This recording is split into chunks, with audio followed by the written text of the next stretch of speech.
growing up, I was familiar with the phrase, the concept that Joshua said that as for me and my house, we're going to serve God. Now, I was reading through the book of Joshua, and I'm in Judges right now, but it struck me in a new way for a couple of reasons. One, it seems and resonates so different than current theories on parenting. Like, you hear a lot of people say, oh, I don't want to force my kids, or I don't want to pressure my kids into anything, which I think is silly for a couple of reasons. One, it's silly because everybody else in the world is pressuring our kids into certain things. Two, I think it's not biblical. Like, it's supposed to sound something that's like a good theory, something that's like kind and gracious. But the reality of it is that no, if we would say like, well, I don't want to pressure my kids into not doing drugs because that would be like, they have the right to do drugs. Well, yeah, like, I mean, I guess they do, but it's a terrible idea. And so it struck me how different this statement from Joshua was. I'm looking for something actually to clear a leak in my sink drain right now. But how different this was in Joshua. Also, it caught my attention is that Joshua starts, he doesn't say, as for my house, we're going to serve the Lord, but he says, as for me and my house. And I think, man, that's interesting because a lot of times we want other people to do things. Like we want to say, hey, like my family needs to do this. Like my family should be going to church. Now, am I going to do that? Maybe not.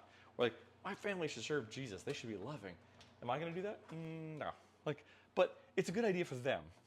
And I think that really smacks that in the face. Is like, hey, God's saying like, no, me, my house, we're serving God. And so that's where it starts. Is you can't expect your family to do something that you are not yourself doing. And I think there's something just so real and so true about that. But I've also, as I was reading this, thinking like, I wonder what his family, like standing around him, was like thinking when he's saying this. He's like making this really bold, really declarative statement. And as he's making this bold, declarative statement, he's saying, like, hey, my whole house, we're serving God.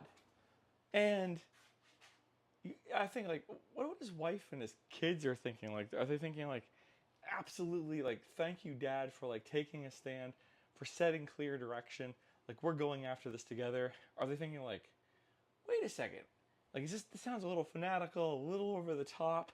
Um, you know, is this a positive to them or negative to them? Obviously can't find what I'm looking for. I'm moving around here. But anyway, all that being said, I think we are missing something from this statement in this generation. I think we need parents and particularly fathers to stand up and say, no, like we're going to worship together. We're going to honor God and our family together. We're going to go to church together. We're going to serve together. We're going to give together. Why? Because like it matters and eternity is at stake. And so maybe what we don't need is a softer generation of parents. Maybe we need a generation of parents who are willing to stand up like Joshua did and said, hey, as for me and my family, it doesn't matter what everyone else does, but as for me and my family, we're going to serve the Lord. Anyway, that's my thought for today.